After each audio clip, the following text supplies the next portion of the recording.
Hey, good morning, all. Welcome to Talking Niagara. Didn't beat you, Mister Cushman. We're here before you've given us the comment, but welcome anyway.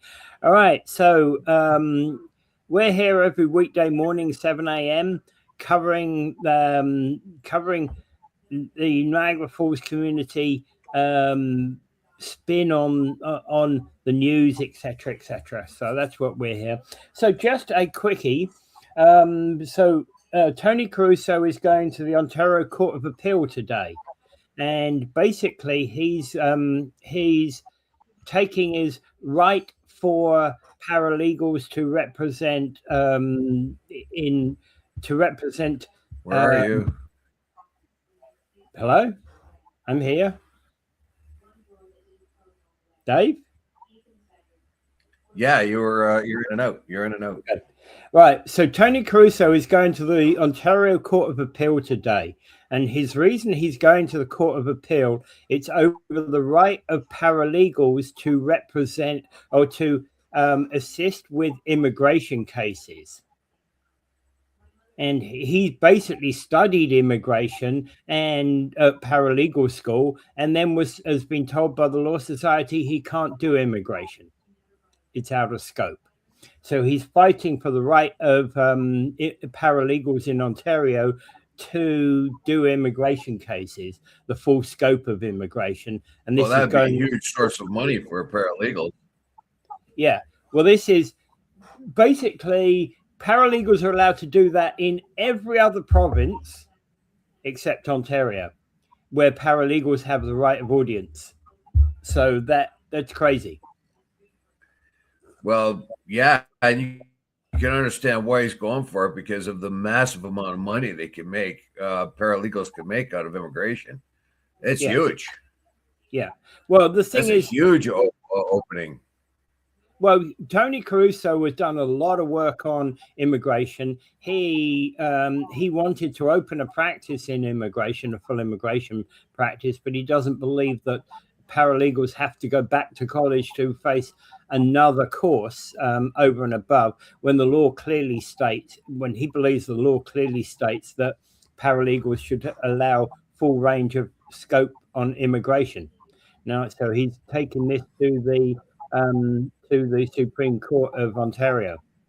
No, not the Supreme Court. I mean, Court of Appeal in Ontario is what it's called. Right? Okay. Well, we'll see how he does. Yeah, absolutely. All right. So moving on to other news. India loses its last left-wing state government. Kerala, which was the first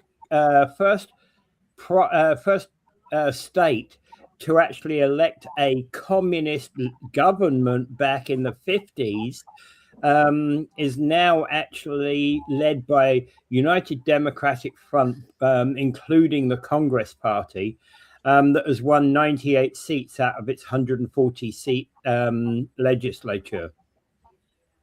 So quite a change. Yes. So this is very interesting.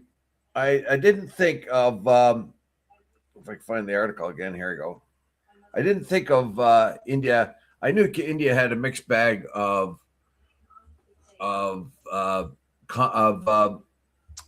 democracy, right? Yeah. But I didn't really realize that Kerala, one of the Indian states there, was the very first democratically elected communist government. Yes. Now that the long history of Kerala being a communist state within India has gone the other way.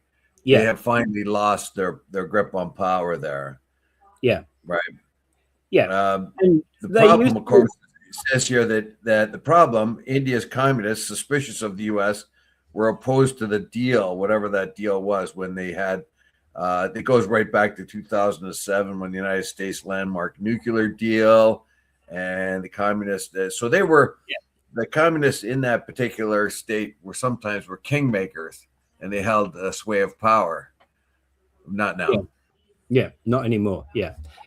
Because, as I say, United Democratic Front, which is led by the Congress Party, won 90 out of 140 seats, leaving the Left Democratic Front, including the Communists, with only 35 seats. So that's kind of what's happened. And it's interesting. Yes, exactly. The whole point is that even in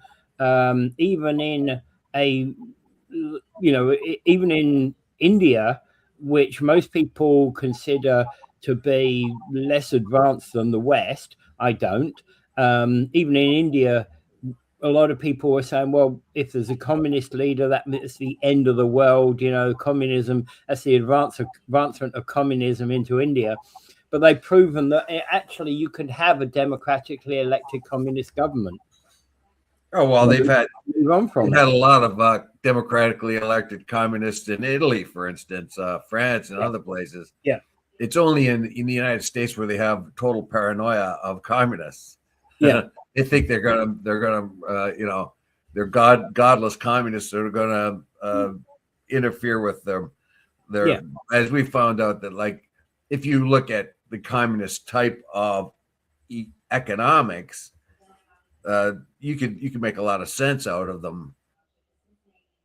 Yeah. Whether you agree with them or not, that's up to you. It's just like the same if you agree with capitalism and whatever else, Yeah. And it's not about anything else, but every party's got that right to actually say, hey, vote for us, right? And the whole point about the way our system works is that you could, even in Canada, you could theoretically have a communist government replaced by a conservative government, replaced by a communist government again. It's the way our system works, and we could allow, and it's quite easily to allow such a thing. Well, it seems to me here, by reading this article, when I read the article, it reminded me of the general shift of governments towards the right. It is, yes. This says since 1977, at least one Indian state has always been ruled by the left, but not anymore. Yeah. So there seems to be this general shift towards the right and to more, and we can see it in the extreme things. We can find a lot of religious type of political action. We can see that in the States, the fundamentalists there. We can see that in Europe itself, there is a shift towards religion and more conservative values. And we see it here in Canada, where the shift is, even among liberals, the shift is towards the center, towards much practical, down-to-earth things. Yeah. So although the shift could go all the way to the right, where it gets into weirdo stuff like religion and all that, it will also be shifted back. Anyways, it says here, I got a message. Wheels will be on the show on Monday doing city council agenda. If he remembers, gotta love Wheels. Yeah. Okay. So wish you well on that one on Monday, right? Next Monday. Yep. Okay. All right. And thank you guys for the comments. And that actually is, I think, the comments there that we've had on this show shows exactly the kind of way that people believe in democracy here, right? It is the way it is, and we're very great believers in democracy. Okay, so moving on. As long as they realize in the end that I'm always right.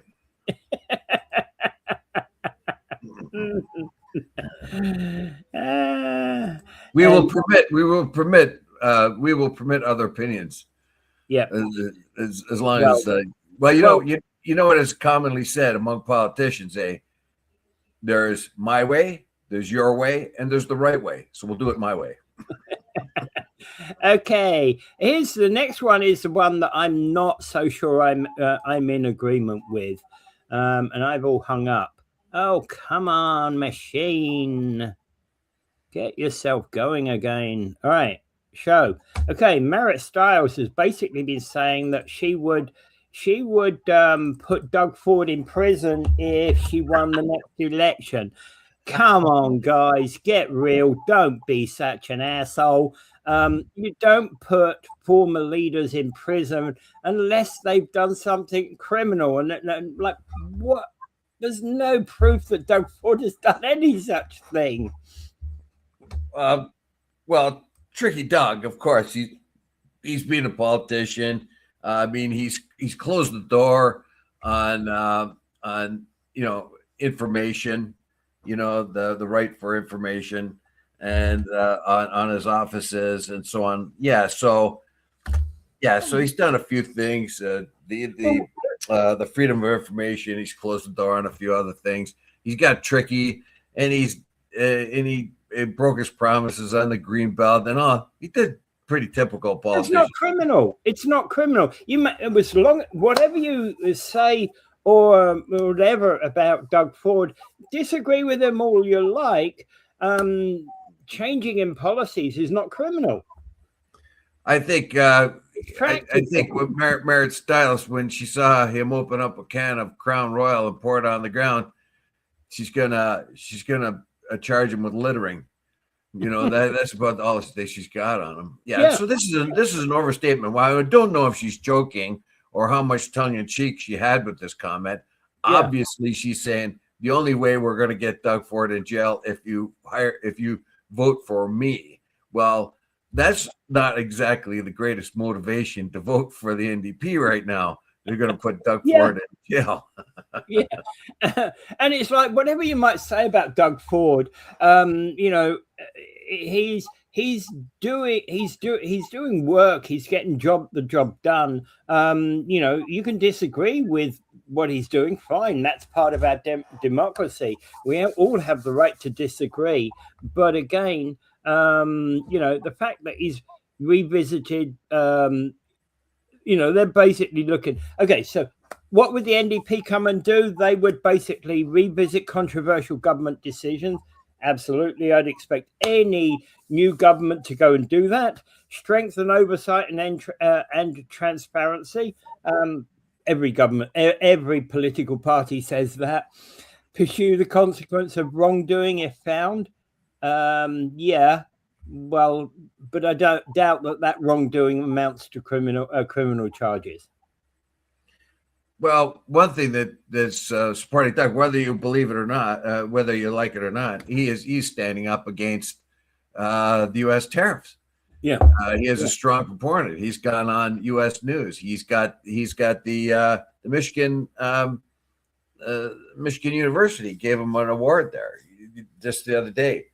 So he has got strong connections in the States. He's been communicating well with the other governors and things like that. And he's putting up a strong opposition to the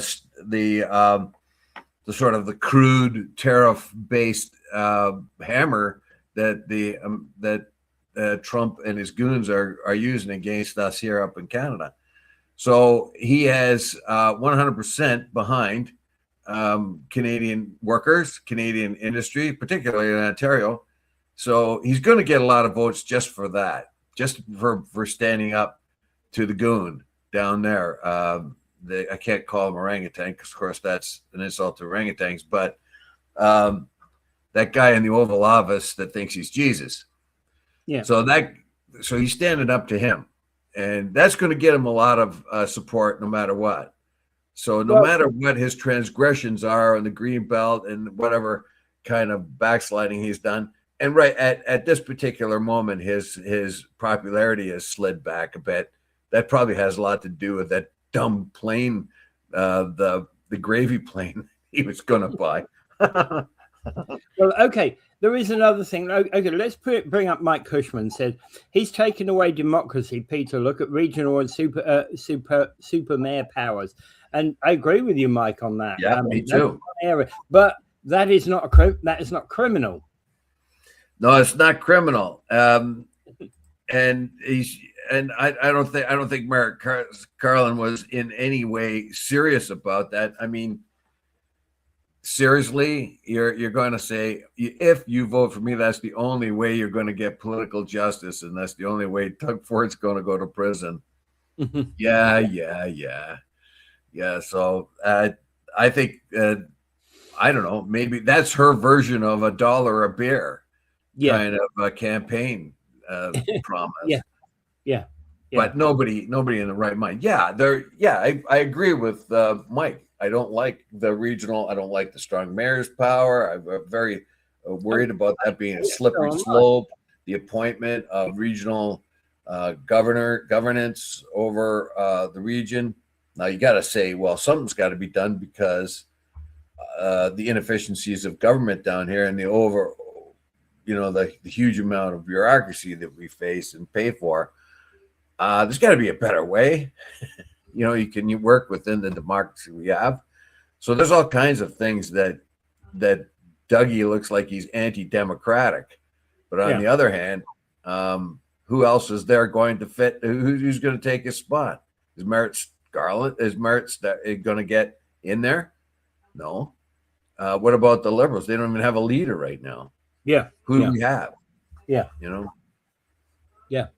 And as I say, I still think there's a possibility that Doug Ford has got his eye on the federal leadership at some point. Possibly, but and you know what? Maybe he will have. Poilievre doesn't seem to be able to make that transition from a leader that made gains against Trudeau to one that's going to make gains against Carney. Carney's a whole different kettle of fish. Yeah, he's a practical, down to earth businessman, banker type of guy. He's not a drama teacher, so he's got to work his opposition differently.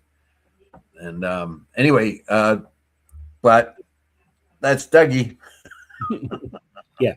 All right. I mean, I laugh at the guy. I don't like a lot of the stuff, the anti-democratic stuff he's doing.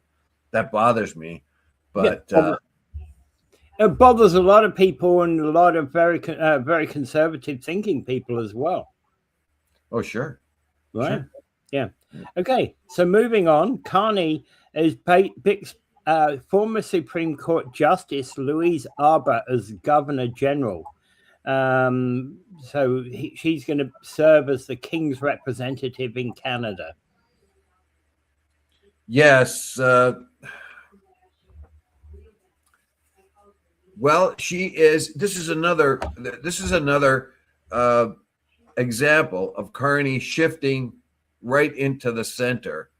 He's gone away from getting a symbolic type of Governor General. So he's not being appointed because she's Black. She's not being appointed because she's Indigenous, and she's not being appointed because she's a woman. She is somebody that has a lot of credit and credence. She's 79 years old. She's worked as a lawyer for many long years, been in the Supreme Court, worked on international justice, was instrumental in bringing to justice some of the genocidal maniacs of the Rwanda thing. She was also worked hard against the Yugoslavian war there and went off against Milosevic. So she has credibility. When you look at her work, her body of work, she's actually done work. She's actually accomplished things. Yeah. She isn't just a symbol. I'd say that's a very powerful resume of what she's got, right? And the point being is that she's a justice. She's not here picking party politics. She's not coming across to me as being a party politician, which is a step in the right direction. No, her credence is almost completely within her career. Yeah. She's been a judge, and real judges are supposed to keep things unbiased as possible. Yeah. And although that's not completely always the case, but in this particular case, she seems to have not paid much attention to politics at all. They can't find anything against her that way. She's not a monarchist, although she does say that term would be pejorative. So I agree with her there. You don't want to say that you're a monarchist because then you go on to try to defend your use of terms and everything else. But she did defend the institution, and because she has been appointed that, and she's taken on she actually, I didn't know this before, but she's actually the titular head of Canadian Armed Forces because she represents the crown. Of course, in reality, that isn't the case, but it is symbolically. Yeah. So there's a whole lot of things she can do. But she can oversee a lot of what's happened in the military, particularly with all the sexual allegations and things like that going on. So she seems to be a very, very good choice. And the reason why she is a good choice is because she's not prominent in political circles. She's not symbolic.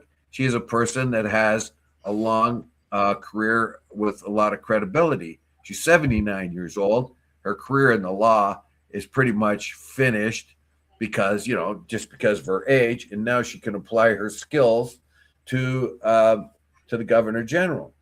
I think this is a very good choice, right? Yes, she does know about war crimes because she served on the well, she's done the genocide thing in Rwanda, like I'd mentioned, Rwanda and and also the Yugoslavian and Milosevic show. Yeah, as UN Human Rights Commissioner. So she has certainly done work in that area. Yes, she knows about war crimes. Right. She's known for securing, here it is, right here. She's known for securing the first conviction under the 1948 Genocide Convention when she prosecuted crimes related to the Rwanda genocide, as I said before. Arbour also clinched a war crimes indictment for Serbian President Slobodan Milosevic, the first for a sitting European head of state for his role in the wars that erupted during the breakup of Yugoslavia.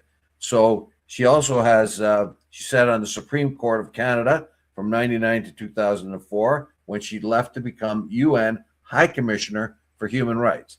So this is somebody that has credibility. She has a lot in her resume. A person who has actually accomplished things, is not a symbol of anything. Yeah. Is appointed because they have abilities. I like all of that, Dave. I like all of that. My only challenge on this one, and it's only a minor challenge, is the fact that she's 79. Right? She's obviously getting on a bit. How long is she going to last? Is the only question I really ask. Well, Donald Trump will be 80 in a couple of months. Biden was 80. Biden 79. So who are you comparing her to? Basically, I'm not. I'm a great believer. I'm a great believer that people should go on to continue their work as long as they wish to. I'm just pointing it out as I think, So basically, I don't think 79 necessarily is an issue, particularly among women. If you go to any old age home, women are living well into their 90s, most of them. So I think they've got a lot of years left at 79. Yeah. I don't think you have to worry too much. Anyway, we'll find out if she starts acting wacky. Yeah. Anyway, I don't. If she does like Donald Trump did. Donald Trump thinks he's Jesus Christ, and if she thinks she's the Virgin Mary, then we can get rid of her. All right, moving on. Okay, it freezes up again when I try to do this. Okay, moving on. Up to 33,000 temporary workers to be fast-tracked to permanent residency, but some of the temporary foreign worker program group supported groups actually are saying there's a problem here. Oh yes. Okay, here we go. This is the mess of our immigration system. They're trying to clean some of it up, and they're trying to get 33. So I saw 33,000 foreign workers, particularly in the rural communities. These are for. They are supposed to be skilled workers in the rural community. Basically, you get the idea that they're farm laborers and they're They're needed in our farm. So they're going to get permanent status rather than temporary status. However, there happens to be 2,600,000 or nearly 2,700,000 people in Canada that have dubious immigration status. 1,900,000 of them have, well, nearly 2 million. Their status is going to be come up, and it's going to no longer be credible or viable sometime this year. So they're going to have to. What are they going to have to do? They're going to have to leave, or what are they going to do? We found that it's pretty hard to get them out of Canada, isn't it? Once they're here, and that was due to the complete and utter mess of every government, but particularly of Justin Trudeau's government, who really didn't really have a realistic plan at all. Didn't really execute. Yeah, because they're basically saying in Canada today, there's basically 2.69 million people who are undocumented. 2.3 million temporary residents have their permits expire this year. Yeah, so you get 33,000 residents to go to permanent residency. Yeah, and but the immigration department is being criticized for its vague messaging. Like a lot of it says that it's misled millions of migrants. I don't think so. I think every migrant feels that they're looking for a loophole to get in, and complaining vehemently that they were promised this or that, or they were led astray here and there, part of the victim narrative. But anything to get here. So the Immigration, Refugees, and Citizen Status said it aims to transition at least 20,000 workers to permanent resident status, with the remainder in 2027. Now, so that's only 33,000, which I thought was a lot in the beginning. But they have all this huge backlog of people, some of which, of course, are the Roxham Road refugee status, asylum seekers. Yeah. They have programs like the Agri-Food Pilot. They have Atlantic Immigration Program, the Provincial Nominee Program, all these, the Caregiver Pilots. So it's a mishmash. Looks like a real sort of a confusing combination of means by which an immigrant or potential immigrant could get into Canada. So the initiative is designed to promote economic growth and address labor shortages in key sectors where there are most needed. Immigration Minister Lena Metlage-Diab has said, but the temporary resident to permanent resident program, first mentioned in the November budget, is meant to offer permanent status to 32,000 skilled temporary foreign workers. Well, yeah, but the problem is it still has 2,676,000 temporary residents, including asylum seekers. And it says here in the article, like I said before, at the end of March, about 1,938,000 temporary study, work, and visitor permits are expected to expire by the end of the year. And how is Canada going to get them out? Yeah. There's going to be one after another, process, or they're going to go into the ether, a lot of them, and others are going to exhaust the legal system one way or another. This is where Tony Caruso could have made a lot of money, as you said earlier. He's looking to get the paralegals involved in immigration law. So the lawyers are going to make scads and scads of cash. In the meantime, the migrants still work here. Now, what I don't like here about this article is near the end, it said the minister's misleading, irresponsible statements created false hopes for tens of thousands of migrants who hoped this program would be their chances of future in Canada. Yeah. Well, if you're, how could that be? They're allowing 33,000 people in against 2,600,000. Yeah. It's a small percentage, but it's a percentage it's a percentage that we're resolving, right? Well, the whole idea here that the government, and these are quotes, toyed with the lives of millions of people who are already living in uncertainty, exploitation, and fear while never intending to deliver. That's a victim narrative if I've ever heard it. Yeah, absolutely. Government did not do those things. The government may not have been clear. The governments are governments. They're bureaucratic nightmares. They don't even know what they're doing off the time. But to purposely toy with the lives of millions of people. The fact of the matter is most of them are here illegally. Their status has been terminated and they've got to go home. And that's the nightmare they feel. They don't want to go home. They spend a lot of money getting here to become a student or a tourist or whatever else, and they don't want to leave. Yeah. So they're just going to go off into the ether, and others with the means, they're going to choke up the courts. Yeah. You know, the fact of the matter is you've got 1,900,000 that should be leaving at the end of March or had left at the end of March and aren't going to go anywhere. Yeah. Yeah. All right. U.S. dairy exports are on the rise. They've risen 78% since 2020. And Canada, Agriculture Canada reports a nearly 48% jump in other agricultural products as well. This is one of the most contentious issues between the United States and Canada and the free trade thing. Yeah, yeah. And it amounts to a very, very small, tiny amount of the trade between Canada and the United States.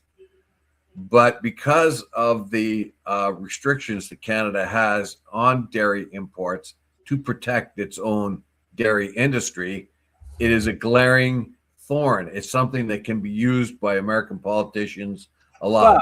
They can every major politician in the United States, and when they're talking about the trade thing, brings up dairy. And even though the dairy is a tiny amount, if you completely eliminate dairy out of the question, if nobody milked another cow between Canada and the United States, it would not make much of a difference at all to anyone. And besides which, and besides which, the quota which you upon which you start charging tariffs is way up. Right, it's in millions of dollars, and we're typically not hundreds of millions of dollars, and we're not even typically making $100 million in per year in U.S. imports. Well, they have a quota system, and the U.S. hasn't met that quota yet. Although, according to this article, more and more U.S. milk and dairy products are being sold into Canada. And they're coming up to the point where they're going to reach that quota, I guess. The issue has been that there is this quota, but what is never mentioned is the quota has never kicked in. Yeah. The tariffs have never kicked in on American milk and dairy right now. Yeah. No American farmer, no American dairy producers ever paid, or Canadians ever paid tariff on that. They are entitled to 3.5% of the Canadian market. Now, but because there is these tariffs that will kick in at a certain point, nobody looks past that. They say, okay, it's a super tariff, 200, 300% on American dairy. Well, none of that has actually ever been engaged. None of it has happened. Yeah. Although it is potential. Now, the American dairy farmers want more access to our market. That is because they are overproducing in their own market. That's part of the problem. There is overproduction in American dairy products, so they're looking for offshore markets. And of course, the closest one is being Canada. Well, Canada, Canada's trying to protect its own source of food. So if we give everything over to the Americans, let's say if you opened the market and the Americans took over most of the dairy because they could produce it cheaper, then Canada would be without its own production. And if you use the Americans' own logic, they have to protect their means of production of food. And therefore, Canada would be entitled to protect their means of production of food. So it's a mishmash. It's got to be something that is understood. We are not going to give away a whole lot more in the area of dairy because we have to protect our dairy farmers. Just like the Americans are protecting their soybean farmers with a lot of money coming from the government to keep them afloat. Yeah. So where do you draw the line, basically? But it is a glaring example, and you cannot. The realities of the dairy trade is not being well understood, meaning that it is as I said before, it is a very tiny component of the trade, and the Americans have not been able to bring their production, the quota system up. They haven't even hit the quota where the tariffs kicked in, and they haven't done for years. So no tariff has been charged so far for American dairy, and yet every politician in the States thinks that it is. They think they're being charged 200% tariff, whatever, and that hasn't even kicked in. It hasn't kicked in for years. So everybody said, well, they have this 200% charge on our dairy. Trump says it all the time, but it has never happened yet. Yeah. And the point being is that, if it kicks in, I don't remember exactly what the amount is, but if it kicks in at a certain point, then that it may still only amount to 1% of all exports at a certain point anyway, mightn't it? Well, the Americans are allowed 3.5% of the dairy market here, and they haven't been able to achieve that yet. Yeah. Now, this article says there's more and more American dairy being sold now that is being raised. So up until now, they've only hit half their capacity. Yeah. So they've only broken in and done about 1 to 2% of the market. They're allowed 3.5% of the market. But what they're saying is the potential a little later on, they would hope that the potential to sell more later on is what they're looking for, and it's a bone of contention. And mostly is a bone of contention because people don't understand that the Americans are permitted a large share of our 3.5% of a share of our dairy, and they haven't yet been able to achieve that. Yeah. They are on course to do that, though. So when they do that within the next few years, they could probably hit that threshold, and then tariffs would have to kick in. But that is in the future. So yeah, that is a potential bone of contention in the future because American dairy producers overproduce. That's why they had to dump so much milk in years past. There is an imbalance in the U.S. A lot of U.S. dairy farmers like our system and wish that they had the same system that we did, that would protect their own dairy and regulate it to the point where nobody gets in trouble overproducing or underproducing. Yeah. The other thing to note about this is that the number one foreign market for the Americans is actually Mexico. Yeah, Mexico takes a huge amount, but we also take a lot as well. But the problem is they have, and it's such a tiny part of our trade thing. It's something that's very misunderstood. Yeah. I believe that we should be fair to the Americans, but at the same time, find a way in which to protect our own industry, because if we don't have a dairy industry and we get into another trade spat with the U.S., they could cut off our dairy supply. Yeah. You know? Well, we don't want to be at 3.5%. We're not dependent upon it, but we don't want to be dependent upon it either, do we? No. And the fact is they have means of producing huge amounts and just destroying our own market. The same reason why Americans have tariffs now on all kinds of goods coming into the country is to protect their own industry, their own agriculture and their own industry. Yeah. If they say that we can do it, but you can't, Canada, that's a bit of a That's a bit of a rub, isn't it? We can protect our agricultural business, but you can't protect yours. You see? Yeah. All right.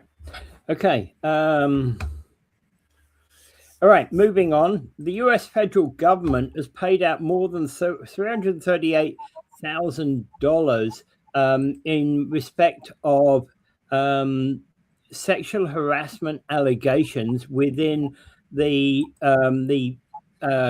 government within the House of Representatives and member offices, etc. That actually seems to me since 2004. So since 2004, so we're talking 20 years, that is actually quite a low figure in my mind.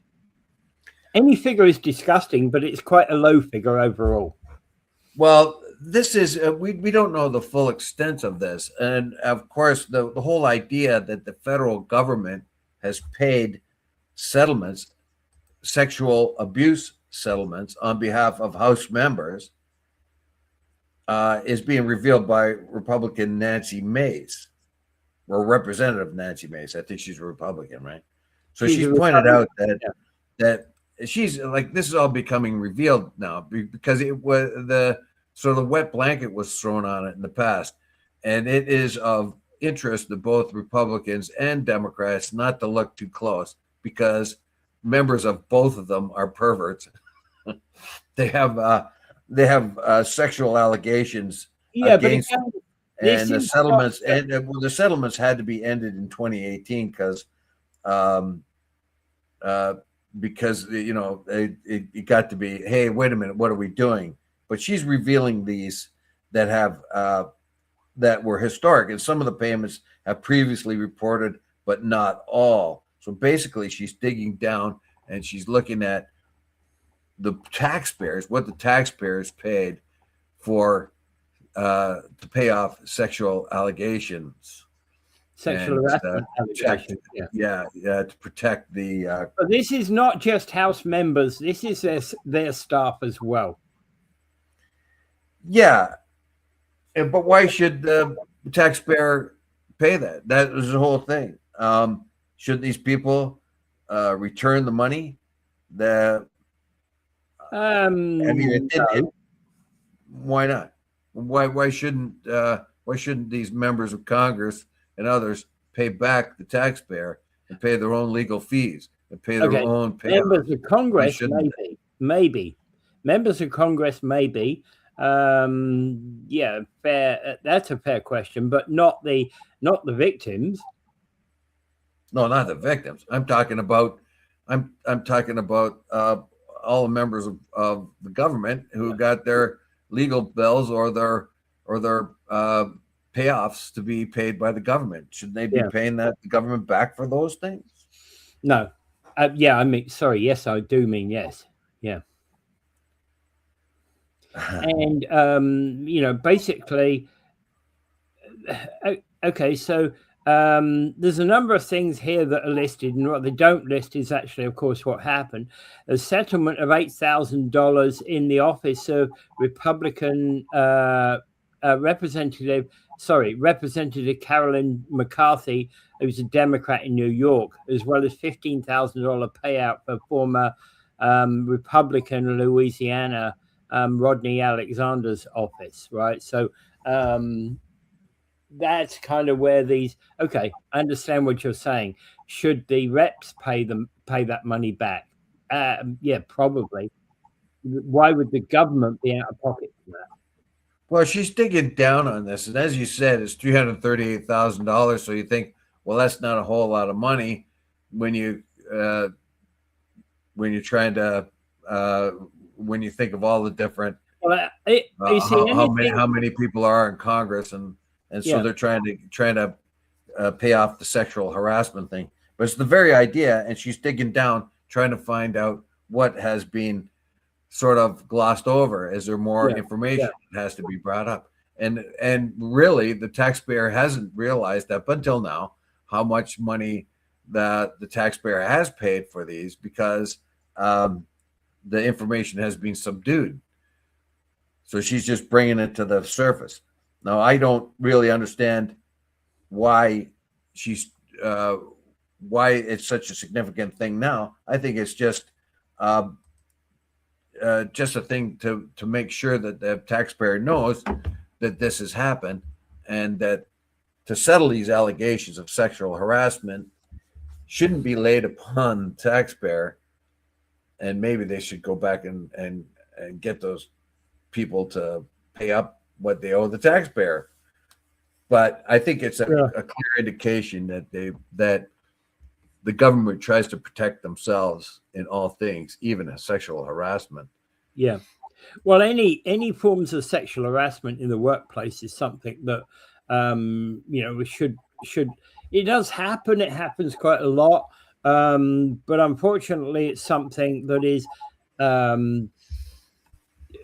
is actually one of the worst aspects of our society today.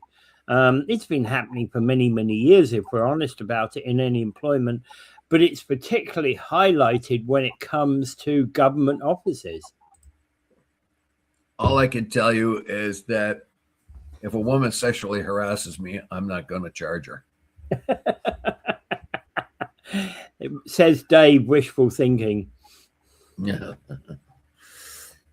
Yeah. Yes. So I don't know. That's just one more aspect of I think it's a good thing in a way, because you always have, in a democracy, you always have to explore the transgressions inside of a democracy. Yeah. And if you let things like that slide, and you said it's not a whole lot of money, but it still is $338,000 that the taxpayers had to pay, and we don't even know if that's the complete extent of it. We don't. They tried to muddy the waters for a while there, and the average person did not realize that it was to the extent. Mace didn't realize that it was to the extent that it was. She was so.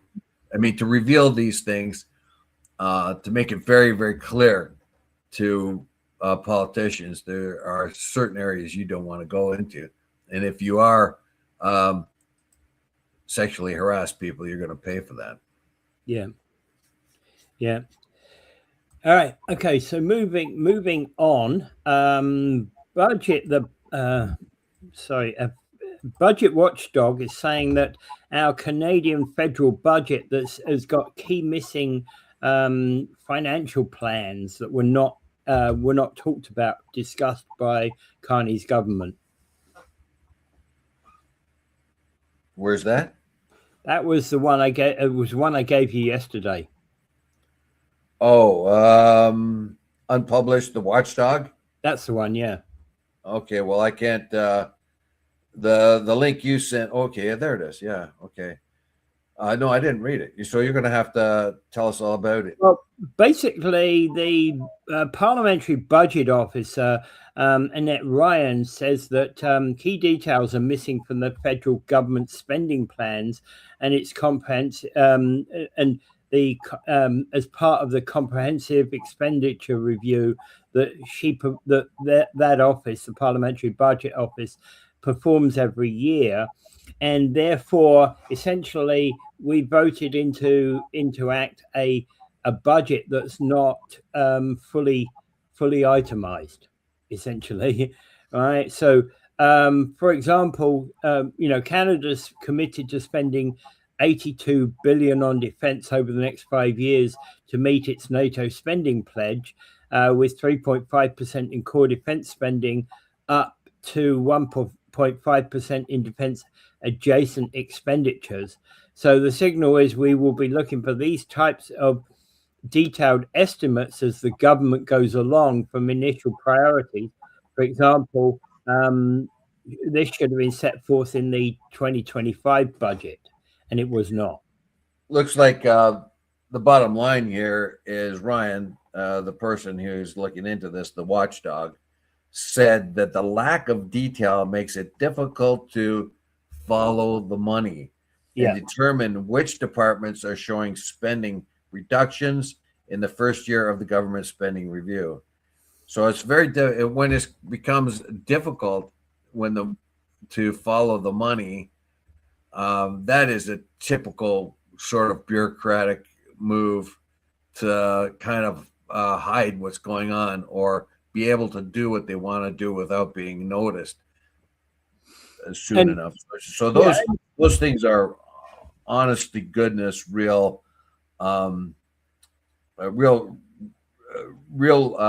sort of criticisms that have to be fixed. You have to know the itemized list of your government spending, like everything else.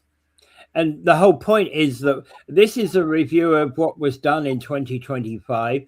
So where this was tabled in the end of April 26. So by now, all of that government expenditure details should be tallied back to the government's budget of 25. Yeah, so I don't know. This is I wish I'd saw this. I would have read it up, but yeah. So basically, the PBO said the public debt charges are largely unchanged from the 2025 budget. I don't know how that can be when it seems like the budget is much increased. Did highlight a creation of a sovereign wealth fund. We haven't talked about that yet. We should. Which announced by Carney. Well, one report noted the trade-offs of seeding the fund. Anyway, there's a lot of details here that lead us to believe that the federal government and oh my, I am so surprised. Oh my, that they are not being clear and transparent about their spending and their budget. Oh my, how did I not see that coming? Oh my. Hasn't that been the telltale sign of every government since the year dot? Yeah. I can't help but think. How surprised am I? Yeah. I'm not in the least bit surprised. And this is all about accountability, of course, and or lack thereof. Yeah. So anyway, we got to wrap it up. We got 8 minutes. Right, okay, so they want okay. So Betty's basically they want the census. So we give them one of the following rules. Okay. Well, she's bringing up the fact dollars missing. Wonder to this day how many lands they stole. Okay, fair question. Politicians don't pay, they take, right? Right. And Rick says no way. Right. Yeah, yes way. Follow the money if you can. Yeah, that's the whole point. That's the trouble. Follow the money. And this article makes it very clear that it's very hard to, and oh my, we can't believe that that's done on purpose. Oh my, it must have been an accident.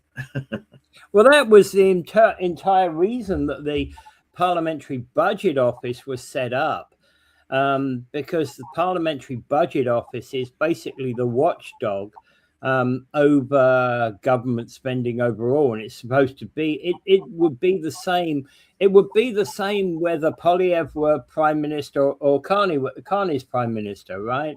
The funny thing is that they didn't.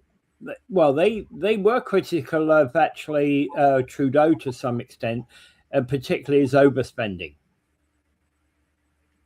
Well, yeah. Well, now we have a budget that's even more ballooned. It's hugely ballooned. So, and Carney's responsible for that. Now he's made a case for it that's been generally accepted, or at least been tolerated. I don't think anyone, even Trudeau, couldn't have done this one. And like Trudeau exploded the budget to 62 billion. Well, now we're well over 70 billion deficits and borrowing. So this is, of course, can be justified by the government because of the tariff war we have currently with the United States. So I don't know, but still, again, the how the government's it's just the same thing. Every government, the same thing over and over again. Whether it's the Auditor General or whether it's the watchdog, the budget watchdog, they always come up with the same things all the time. That there's certain things clouded in mystery, and you have to dig down to find them. And I think it all goes back to this, that politicians don't pay, they take, right? Yes. Well, we have to know that there are honest, everyday politicians that are there to try to do the best job. Now, the problem is, it's not just when we elect a person to be our representative. The person may be a great person and well-meaning, but do they have what it takes to do that job? Yeah, that's the next thing. So I think that's the problem with democracy. Somebody you got a lot of people that are in government that are there to do the right thing, but they don't really know what they're doing. And so when they look at a budget or something like that, they don't even know what they're looking at. Mm-hmm. Yep. All right. That's for sure. And that's actually one of the big problems we have in government overall. If you think about it, we elect politicians, we elect to politics. People, it could be, we elect anybody to politics, right? All you've got to do is have a good mouth on you. Speak the speaks, but convince people that you can help them. And when you get elected, I don't even know who you are. You never voted for me in your life. I don't care about anybody else. And they can easily be, use politics for whatever they want in life. And it's possible for a politician who's voted into government to come away a billionaire when they went in with nothing. Well, it happens less here, but than it does in the States. Of course, it's one of the biggest things going. Or India. Had, Josh Hawley there for a while. He was trying to get the Pelosi bill through government, and it happens here too. But it's glaring in the United States, where a lot of politicians have made a lot of money on particularly defense contracts, but it could be agriculture, anything. Yeah, and they get the heads up because they're the ones that are making the laws, so they can tip off their financial guy to start buying or selling certain things. Now, when Josh Hawley tried to get this bill through, at first it got a lot of support because it was called the Pelosi bill from Trump and the other Republicans. But once they found out that the Republicans were just as bad as the Democrats, and Pelosi may have been one of the very, not exactly the greatest offender. And when it looked like Trump's finances were going to be explored, then he called Josh Hawley a second-tier senator.